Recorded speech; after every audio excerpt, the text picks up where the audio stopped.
그 선한 힘에 고요히 감사하여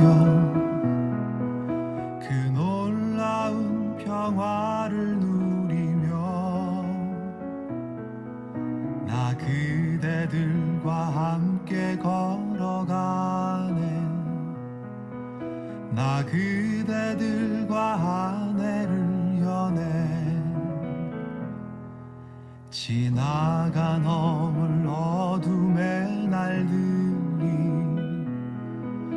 무겁게 내 영혼 짓눌러도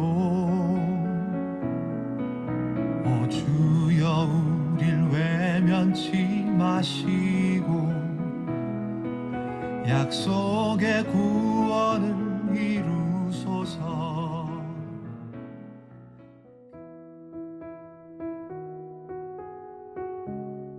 이 시간 같이 보실 말씀은 잠언 25장 20절에서 22절의 말씀입니다. 20절의 말씀입니다. 마음이 상한 자에게 노래하는 것은 추운 날에 옷을 벗음 같고 쏘다 위에 초를 부음 같으니라. 아멘. 쏘다라는 말은 고대의 천연 탄산소다로 알려져 있는 물질로 주로 세척용으로 사용되었다고 합니다. 이 물질 위에 식초를 부을 경우 부글부글 끓어오릅니다. 마음이 상하고 무겁고 낙심 가운데 있는 사람에게 노래를 불러주는 것은 위로가 되는 좋은 일이지요. 그런데 오늘 말씀에는 그러한 행위가 마치 추운 날에 옷을 벗는 것과 같다라고 말씀하고 있습니다. 왜 그럴까요?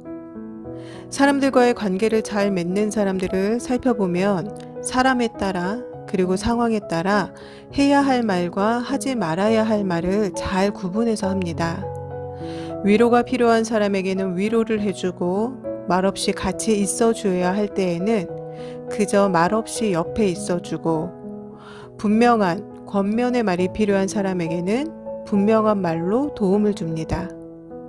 그런데 사람들과의 관계에 문제가 생기는 사람들은 주로 상황에 맞지 않는 말로 상대방의 마음을 상하게 하는 실수를 잘 저지릅니다.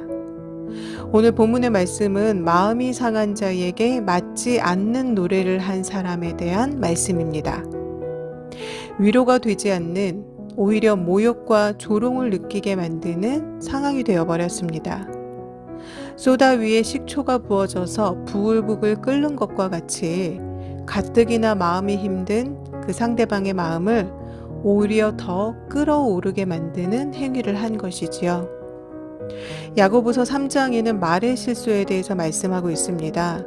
말의 실수가 없는 사람이 온전한 사람이며 사람의 혀에 대해 쉬지 아니하는 악이자 죽이는 독이 가득한 것이라고 말씀합니다. 상황에 맞지 않는 말의 실수는 늘 문제를 일으킵니다. 그러므로 말을 잘하는 것도 하나님께서 주시는 말씀의 지혜가 필요합니다. 늘 말씀과 가까이 하시고 또한 말씀으로 지혜가 충만한 지체들과 가까이 하셔서 선한 영향력을 끼치는 그리스도인으로 살아가시는 모두가 되시기를 바랍니다. 21절에서 22절의 말씀입니다. 내 원수가 배고파 하거든 식물을 먹이고 목말라 하거든 물을 마시우라. 그리하는 것은 핀 숯으로 그의 머리에 놓는 것과 일반이요 여호와께서는 내게 상을 주시리라. 아멘. 민수기 35장에는 6개의 도피성이 나옵니다. 도피성은 부지 중에 범죄한 자들, 즉 실수로 범죄한 자들이 몸을 피할 수 있는 장소입니다. 도피성은 하나님께서 범죄를 허용하시는 것이 아니라 피해자가 범죄자에게 복수하여서 또 다른 범죄자가 나오지 않도록 하시기 위함입니다. 판단과 심판은 사람에게 있는 것이 아니라 하나님께 있습니다. 우리가 지난 수요 예배 때 선택과 부르심이 절대적 하나님의 주권임을 로마서 9장의 말씀을 통해서 보았듯이 원수 갚음도 은혜 주심도 내가 아닌 하나님의 영역입니다. 오늘 본문은 원수에게 원수를 갚지 말고 은혜를 베풀라고 말씀하고 있습니다. 복수는 또 다른 복수를 낳으며 죄가 또 다른 죄를 부릅니다. 열왕기하 6장에서 엘리사는 소경이 된 채 사마리아 성까지 끌려온 이방 아람인들에게 처벌 대신 떡과 물로 대접한 일이 있습니다. 다윗 또한 자신의 목숨을 위협하며 쫓는 사울을 죽일 기회가 있었음에도 그의 몸에 직접 손을 대지 않고 하나님께 맡겼습니다. 원수 갚는 일은 하나님께 있습니다. 우리는 원수를 사랑하라 하신 그 하나님의 말씀에 순종하여야 하겠습니다. 고대에는 죄인이 회개의 표시로 숯불이 담긴 대야를 머리에 이고 옮기는 의식이 있었습니다. 만약 불을 꺼뜨리면 다른 곳에서 불씨를 얻어와야 하는 부끄러운 일을 해야 했습니다. 그가 만약 나에게 죄를 짓고 나를 고통스럽게 한 사람이라면 절대로 불을 내어주고 싶은 마음이 들지 않겠죠. 그러나 하나님께서는 그렇게 하라고 말씀하십니다. 그러면 그는 꺼지지 않는 숯불로 인해서 얼굴이 발갛게 달아오를 것인데 이것은 그가 자신이 피해를 입힌 자에게 복수가 아닌 은혜를 받은 일로 인해서 자신의 죄를 더 부끄럽게 생각하며 발개지는 것을 의미합니다. 22절에서의 핀 숯을 머리에 놓는 것은 회개를 의미합니다. 하나님께서는 악을 선으로 갚으라고 말씀하시는 것입니다. 이 일로 상대방은 자신의 죄를 오히려 부끄럽게 여길 텐데 만약 그럼에도 그가 그렇게 하지 않고 완악한 짓을 한다면 그 원수는 하나님께서 갚아주신다는 말씀입니다. 오늘 잠언 25장 20절의 말씀은 소다 위에 초를 붓는 것과 같이 추운 날에 옷을 벗는 것과 같이 상황에 맞지 않는 말로 또 지혜롭지 못한 말로 상대방을 힘들게 만들지 말라는 말씀이었습니다. 그리고 21절에서 22절의 말씀은 원수에게 받은 악을 선으로 베풀어라 라는 말씀이었습니다. 날마다 우리를 찾아오시는 하나님의 말씀으로 우리의 삶이 더욱 지혜롭고 말씀으로 감사와 은혜가 풍성한 삶이 되시기를 주님의 이름으로 축복합니다. 다 함께 기도하시겠습니다.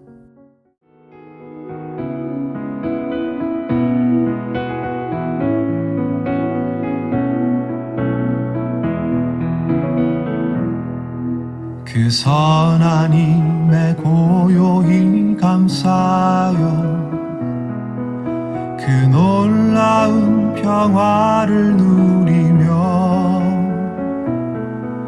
나 그대들과 함께 걸어가네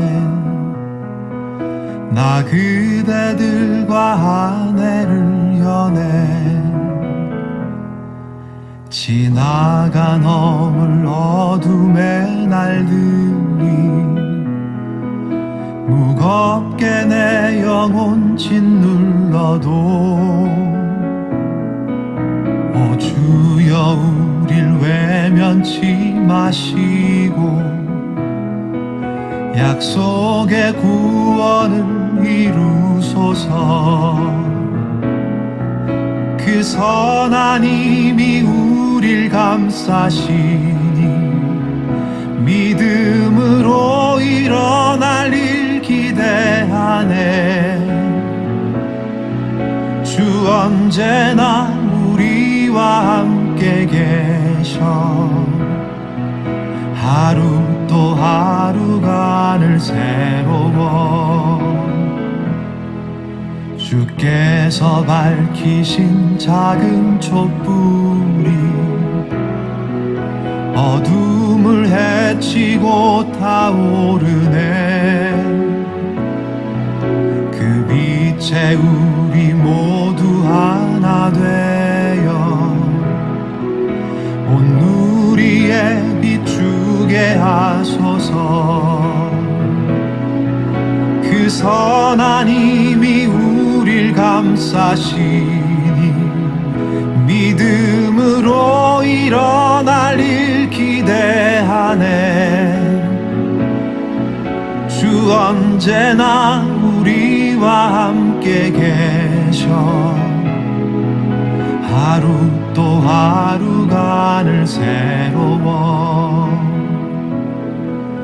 이 고요함이 깊이 번져갈 때 저 가슴 벅찬 노래 들리네. 다시 하나가 되게 이끄소서.